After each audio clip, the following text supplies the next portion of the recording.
Koma Malawi. Just when you think Bon Kalindo has cooled down, the man comes back swinging. Microphone in one hand, truth in the other, and chaos following right behind him. November 4th was no ordinary day. It was a fire day, Abareyanga. Kalindo didn't just speak, he detonated. This time, his words cut deep, his energy sharper than a fresh razor from Limbe Market. He said what others whisper about in dark corners, and he said it with that trademark fire we all know him for. And today, here on Global Pulse Newz, we're breaking down 10 explosive revelations from Bon Kalindo's latest bombshell. Trust me, this one's got it all: betrayal, power plays, and a touch of drama that even Nollywood would envy. Let's get started, because fact one alone will make you say, Koma Malawi isi ya mudi. Kalindo didn't walk into that presser like a politician. He walked in like a storm that had waited too long to rain. You could see it in his eyes, the same defiant glare that once sent shockwaves through the DPP, the government, and the people themselves. He started by reminding everyone that he's not done, that his fight is still burning. He said, "You can silence me, but not the truth." The crowd went quiet because they've heard those words before, but never with this much power. He accused several political figures of hiding behind Mutharika's name while running their own dirty business. He said, "You are killing the party you claim to protect." Transition hook. But hold on. If you think that first statement was bold, wait till you hear what Kalindo said next about secret meetings and backdoor deals. Fact 2 is pure political theater. Here's where it got messy, like Sima without relish. Kalindo claimed that certain DPP members have been meeting behind closed doors, forming small alliances within the big house, and that's what's choking the party. He said some of these so-called loyalists are double agents pretending to serve the blue while cashing brown envelopes from the other side. The man spoke with the kind of conviction that makes you stop scrolling and start sweating. At one point he said, "These people are eating with both hands and still complaining of hunger. You can't make this up, Abareyanga." Transition hook. But Kalindo wasn't done throwing shade, because fact 3 hit like a thunderbolt from Blantyre to Mzuzu. In fact 3, Kalindo got personal. He said the real betrayal isn't from the opposition, it's from within Mutharika's own camp. He painted a picture of a former president surrounded by people more interested in power than principle.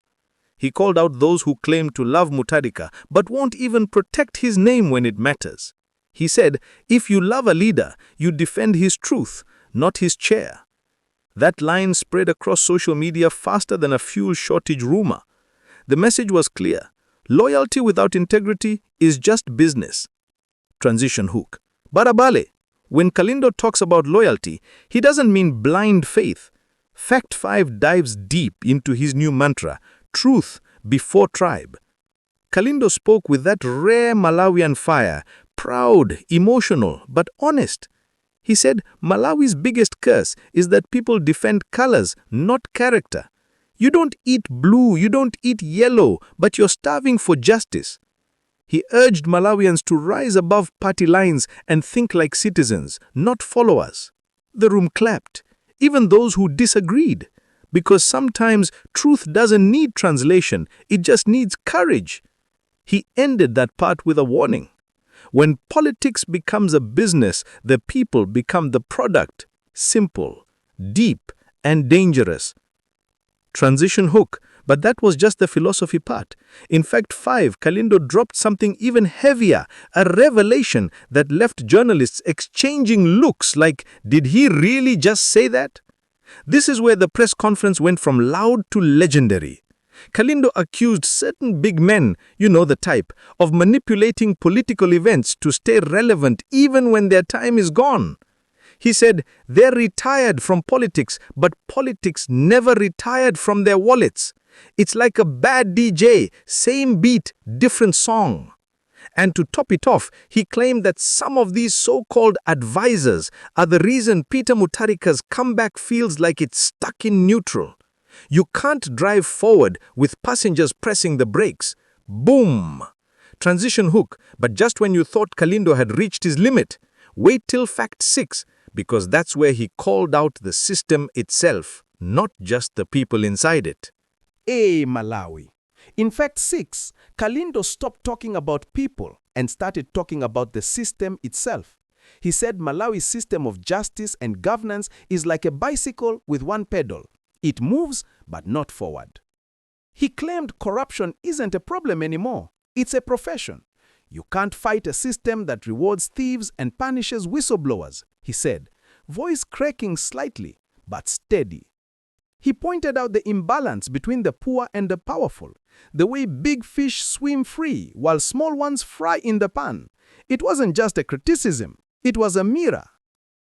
But, Abaleanga, every broken system hides its own repairman, and in fact 7, Kalindo showed that sometimes the power to fix things doesn't come from parliament, but from the people themselves.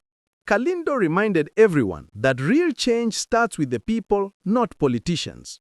He said politicians fear 2 things, losing power and a united people.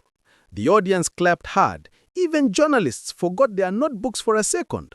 He urged Malawians to rise above fear, saying that protests, petitions, and pressure all matter if done with purpose. He smiled slightly and added, "Don't just complain, combine." It wasn't just talk, it was motivation. For a man often branded as a troublemaker, Kalindo sounded more like a teacher this time, schooling a generation on how to take ownership of their country. But he didn't stop there. Fact 8 turned the fire spiritual, and this time, even the skeptics had to nod. Kalindo, in that classic emotional tone, lifted his eyes and said, "If God didn't want me to speak, I would have lost my voice long ago." That line hit hard. You could feel the conviction behind it. He told the press that every battle he fights, he begins with prayer, because truth, he said, needs divine backup. He reminded everyone that Malawi was built on faith, and that's where real power begins. You can lock a man, but you can't lock his mission. For a moment, the whole room went silent, the kind of silence that feels holy. Even his critics knew this part wasn't politics, it was personal. But as all Malawians know, when faith meets frustration, action follows. And in fact 9, Kalindo made it clear this fire isn't cooling down anytime soon. Kalindo said he's not done, not tired, not backing down. "I'm not fighting to be famous. I am fighting because silence has become too expensive for Malawi." He announced plans for more public engagements, community talks, and rallies across districts. This wasn't a threat, it was a roadmap. He called it the People's Revival, where citizens hold leaders accountable. The message was simple but powerful. You can't lead a people who've woken up. He said, "I'd rather die talking than live watching my country decay." You could feel the crowd breathe heavier. That was more than passion, that was purpose. And then came fact 10, the final blow, the summary, the one that sealed the message and left everyone whispering, "Hey, Koma Kalindo, you are Libermanta." Kalindo looked straight into the camera and said, "If we don't wake up now, our children will grow up asking why we slept." His voice was calm, but his eyes burned with intensity. He said corruption, betrayal, and greed have become too comfortable in Malawi, and it's time to make them homeless. He told the youth to be the generation that ends excuses. "Stop waiting for heroes," he said, "be the heroes." That line summed it all up. Bon Kalindo wasn't just making noise, he was making a statement that will echo in every political corner for months. And as the microphones went off, the nation went quiet. Because when truth shouts that loud, even power listens. Koma Malawi.